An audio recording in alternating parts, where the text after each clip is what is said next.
This is the worst state of the UFC since Conor McGregor showed up and made UFC a mainstream sport. You may be wondering, the UFC's breaking all these financial records. Every time there's a fight night at a new arena, Dana comes out and says they broke the gate record.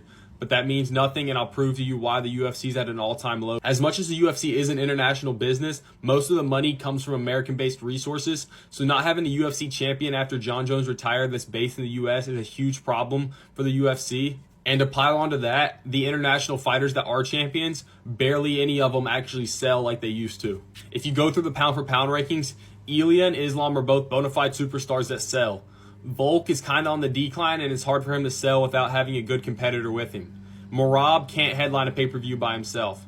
Ankalaev can't headline a pay-per-view unless it's Alex Pereira who he's fighting. That's the only reason he's getting a headliner. Pantoja can't headline a pay-per-view by himself. DDP is iffy, but he's fighting Hamzat, so it'll be a huge fight, so he can. Jack Della Maddalena can't headline a pay-per-view by himself, but he's fighting Islam, so he can. And then you go through the champions. Tom Aspinall can headline a pay-per-view. So if you go through the champions, half the champions can't headline a pay-per-view by themselves, and they need somebody else to boost the card up. And to add more onto that, the UFC signed a media rights deal with ESPN where they have to put on a certain number of UFC events every year. So they're having an event almost every single weekend for the entire year. Well, that means they have to spread out the fights more because they need a main event for every fight night card. Well, what does that do? That drops the level of pay-per-views down, and when you can't have champions headline because their star power isn't enough, you have to do either double championship fights, or you end up putting on a Bilal Muhammad versus JDM pay-per-view, or you start doing BMF titles like Max Holloway and Dustin Poirier, just trying to fill pay-per-views.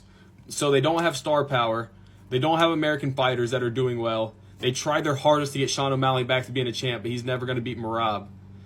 And Dana White's having to scramble, trying to make fights that are pay-per-view worthy, that are fight night main events worthy, and the UFC's in a bad state, and they need to figure out how to get some champions that can sell because they are desperate for it. Oh, and the reason the UFC are breaking all these financial records is because of inflation, not because the UFC's doing better. Pay-per-views are down, illegal streaming's up, and Dana White's trying to cover it up by saying they're breaking all these financial records. They're just charging more for the tickets. They're going to have UFC fans fill the arena no matter what. That's not their problem. But they're just upping the tickets by 500%, so of course they're going to break financial records.